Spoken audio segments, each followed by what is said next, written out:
राधे राधे, जय श्री कृष्णा। और अभी चल रहा है कार्तिक मास और आज है कार्तिक मास का 9वां दिन।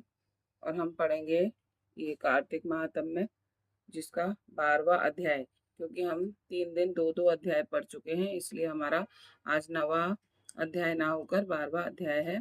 तो हम शुरू करते हैं ठाकुर जी का नाम लेके। ओम नमो भगवते वासुदेवाय नमः। ओम नमो भगवते वासुदेवाय नमः। ओम नमो भगवते वासुदेवाय नमः। ओम नमो भगवते वासुदेवाय नमः। 12वां अध्याय। श्री नारद जी ने कहा, जब जलंधर को अपनी खोज में आते देखकर इंद्र आदि देवता भय कंपित होकर वहां से भी भाग निकले। भाग कर वह बैकुंठ से भगवान विष्णु के पास पहुंचे। फिर देवताओं ने अपनी रक्षा के लिए उनकी स्तुति की। देवताओं की उस दीन वाणी को सुनकर करुणा सागर भगवान विष्णु ने उनसे कहा, देवताओं तुम भय को त्याग दो, युद्ध में मैं शीघ्र ही उस जलंधर को देखूंगा। ऐसे कहने के साथ ही भगवान गरुड़ पर जा बैठे।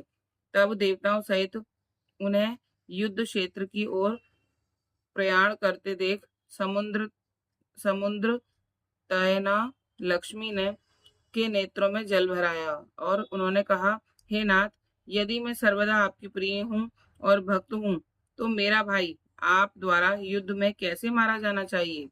इस पर भगवान विष्णु ने कहा, यदि तुम्हारी ऐसी ही प्रीति है तो मैं उसे अपने हाथों से नहीं मारूंगा, परंतु युद्ध में तो जाऊंगा ही, क्योंकि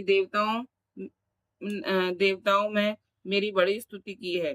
ऐसा कहकर शंख चक्र गदा पद्मधारी भगवान विष्णु गरुड़ पर चढ़े हुए शीघ्र ही युद्ध के उस स्थान में जा पहुंचे जहां पर की जालंधर विद्यमान था। विष्णु के तेज से अर्पित देवता सिंहनाद करने लगे।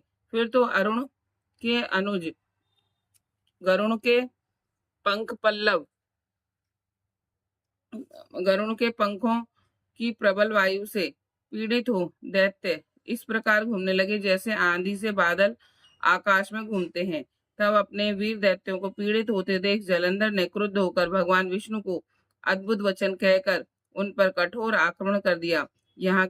यहाँ से आगे की वार्ता वर्षा ऋतु की संपत्ति की घोतक है। ये 12वां अध्याय आज संपन्न हुआ है। छोटा सा अध्याय था। अब कल हम पढ़ेंगे 13वां अध्याय।